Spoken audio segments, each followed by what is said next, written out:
Welcome to KRR kitchen. இன்றைக்கி நம்ம கிச்சனில் நல்ல ஒரு அருமையான சுவையில் மசாலா டீ எப்படி செய்கிறது தான் பார்க்க போகிறோங்க. இந்த மசாலா டீ செய்கிறதுக்கு நம்ம ஃப்ரெஷ்ஷாக ஒரு பவுடர் ரெடி பண்ணி அந்த பவுடரை வச்சு தான் டீ எப்படி செய்கிறதுன்னு பார்க்க போகிறோம். இந்த பவுடர் நம்ம அரைச்சி வச்சுக்கிட்டோம் அப்படின்னா நமக்கு எப்போல்லாம் மசாலா டீ குடிக்கணும்னு தோணுதோ அப்போல்லாம் போட்டு குடிக்கலாங்க. இந்த டீ குடிக்கும் போது பார்த்திங்கன்னா நமக்கு மைண்ட் நல்லா ஃப்ரெஷ்ஷாக உடனே ஒரு நல்ல எனர்ஜி கிடைக்கும், புத்துணர்ச்சியாக இருக்குங்க. டேஸ்ட்டும் பார்த்திங்கன்னா ரொம்பவே அருமையாக இருக்கும். டீ பிடிக்கிறவங்க கண்டிப்பாக இந்த டீயை ட்ரை பண்ணி பாருங்கள். இப்போ வாங்க இது எப்படி செய்கிறதுன்னு நம்ம வீடியோக்குள்ளே போய் பார்ப்போம். அதுக்கு முன்னாடி நம்ம சேனலில் இப்போ தான் ஃபஸ்ட் டைம் பார்க்குறீங்கன்னா சப்ஸ்கிரைப் பண்ணி வச்சுக்கோங்க.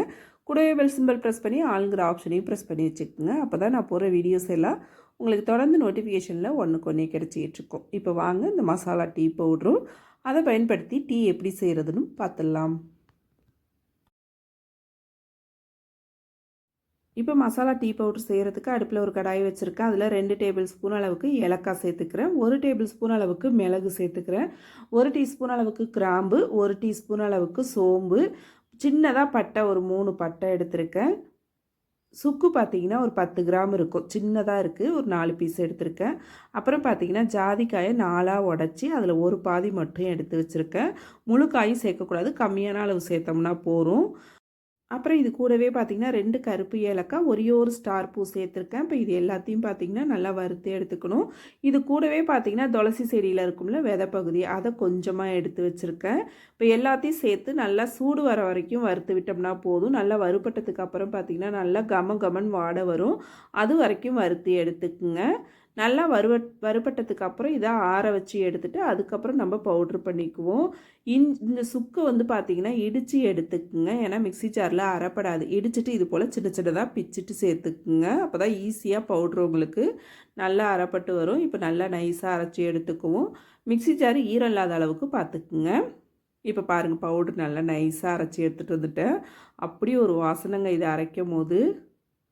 இப்போ இதை வந்து ஈரம் இல்லாத ஒரு டப்பாவில், கிளாஸ் பாட்டில் இல்லைன்னா இது போல் சில்வர் டப்பாவில் போட்டு எடுத்து வச்சுக்கோங்க. இந்த டீ தூளை நீங்கள் தனியாக வச்சும் பயன்படுத்திக்கலாம், அப்படி இல்லைன்னா டீ தூள் கூட கலந்து கூட வச்சுக்கலாம். இப்போ டீ போடுறதுக்கு பார்த்திங்கன்னா 2 கிளாஸ் அளவுக்கு பால் எடுத்து வச்சுருக்கேன்.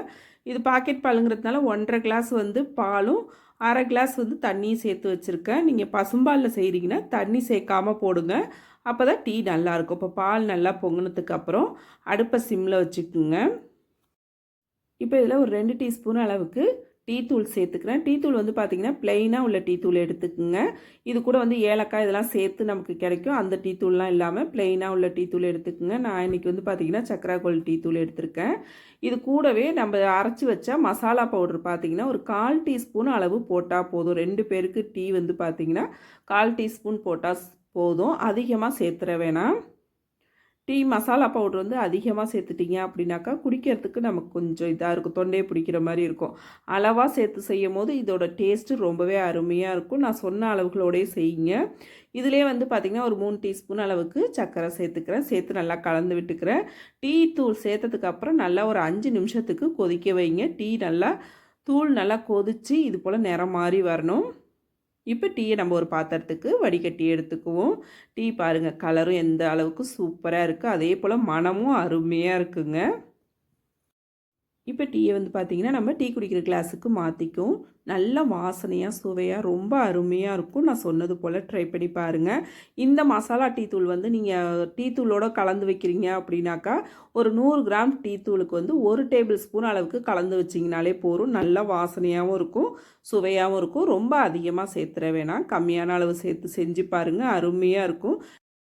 இந்த மசாலா டீ பவுடரை ட்ரை பண்ணி பார்த்துட்டு எப்படி இருக்குன்னு எனக்கு கமெண்ட் பண்ணுங்கள். என்னோட இந்த ரெசிபி பிடிச்சிருந்ததுன்னா லைக் பண்ணுங்கள், ஷேர் பண்ணுங்கள்.